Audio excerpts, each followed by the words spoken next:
बंगाल की जिस विद्या की बात आप कर रहे हैं उसे तांत्रिक विद्या कहा जाता है। इस तांत्रिक विद्या के अंतर्गत एक विशेष प्रकार की विद्या है जिसे कृष्ण तंत्र या काला जादू कहा जाता है।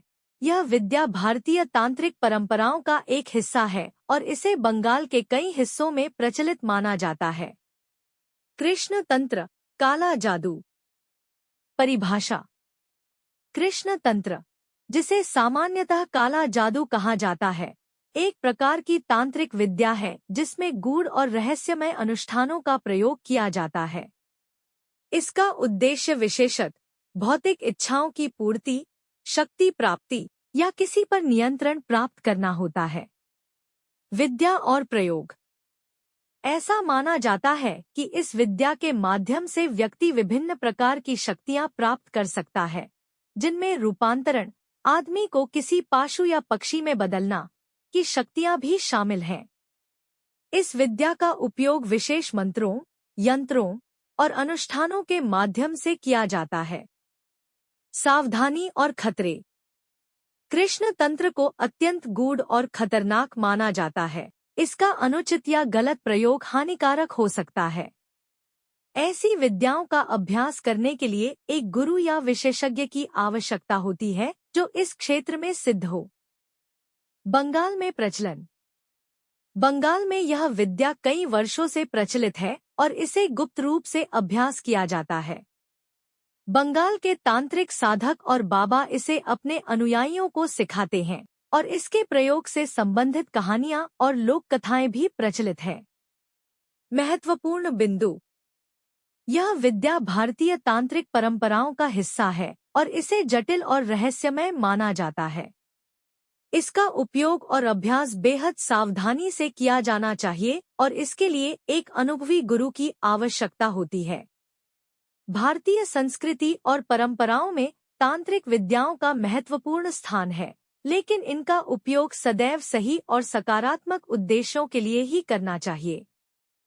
कृपया ध्यान दें कि तांत्रिक और गूढ़ विद्याओं का अभ्यास करना जोखिम भरा हो सकता है और इसके परिणामस्वरूप गंभीर परिणाम हो सकते हैं। इसलिए इन विद्याओं के प्रति समझदारी और सावधानी बरतनी चाहिए। काला जादू, जिसे अंग्रेजी में ब्लैक मैजिक कहा जाता है, एक विवादास्पद और रहस्यमय विषय है। इसे लेकर विभिन्न संस्कृतियों में अलग अलग धारणाएं और मान्यताएं हैं।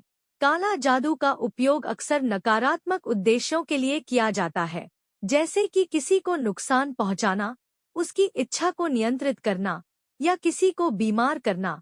यहाँ इस विषय पर विस्तृत जानकारी दी जा रही है। काला जादू कैसे प्राप्त किया जाता है?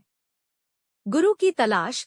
काला जादू सीखने के लिए आमतौर पर एक गुरु की आवश्यकता होती है जो इस कला में निपुण हो। इस प्रकार के गुरु को ढूंढना मुश्किल होता है क्योंकि वे अक्सर छुपे रहते हैं और केवल चयनित व्यक्तियों को ही ज्ञान देते हैं। गुप्त विधाएं। काला जादू सीखने के लिए गुप्त मंत्रों, तंत्रों और अनुष्ठानों का अभ्यास करना पड़ता है। ये विधाएं साधारणतः पुस्तकें, दस्तावेज या मौखिक परंपरा के माध्यम से सिखाई जाती हैं। तंत्र साधना। काला जादू में तंत्र साधना का बड़ा महत्व है, जिसमें देवी देवताओं, विशेषकर तांत्रिक देवताओं की पूजा और अनुष्ठान शामिल होते हैं। भूत प्रेत साधना।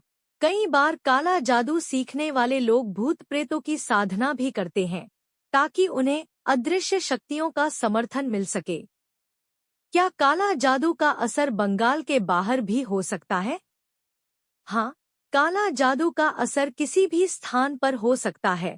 काला जादू की प्रभावशीलता उसकी विधि, साधक की शक्ति और प्रभावित व्यक्ति पर निर्भर करती है। ऐसा नहीं है कि यह केवल बंगाल तक सीमित है। इसे किसी भी स्थान पर प्रभावी तरीके से प्रयोग किया जा सकता है। काला जादू बंगाल में ही क्यों सिखाया जाता है और सिद्ध किया जाता है? बंगाल को काला जादू और तंत्र साधना के लिए विशेष माना जाता है क्योंकि सांस्कृतिक और ऐतिहासिक महत्व। बंगाल में तंत्र साधना और काला जादू की पुरानी परंपरा रही है। यहाँ के कई स्थान, जैसे तारापीठ, तांत्रिक साधना के लिए प्रसिद्ध हैं। विशिष्ट साधक। बंगाल में कई प्रसिद्ध तांत्रिक और साधक हुए हैं जिन्होंने काला जादू और तंत्र साधना में महारत हासिल की है। गुप्त ज्ञान का केंद्र। बंगाल में काले जादू और तंत्र साधना से संबंधित गुप्त ज्ञान और प्राचीन ग्रंथों का भंडार है, जो इसे इस क्षेत्र में विशेष बनाता है। सावधानी और चेतावनी। काला जादू का प्रयोग नैतिकता और कानूनी दृष्टिकोण से विवादास्पद है। इसका उपयोग करने से पहले यह समझना जरूरी है कि इसका असर नकारात्मक हो सकता है और यह कानूनी दंड का कारण भी बन सकता है।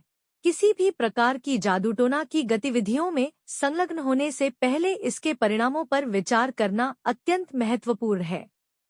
यदि आप इस विषय में गहराई से जानना चाहते हैं, तो सुरक्षित और नैतिक मार्गों का अनुसरण करते हुए ही जानकारी प्राप्त करें और किसी विशेषज्ञ की सलाह अवश्य लें। दोस्तों, इस तरह की जानकारी वाली वीडियो देखने के लिए वीडियो को लाइक करें और हमारे चैनल पर पहली बार आए हैं तो कृपया हमारे चैनल को सब्सक्राइब करें। धन्यवाद।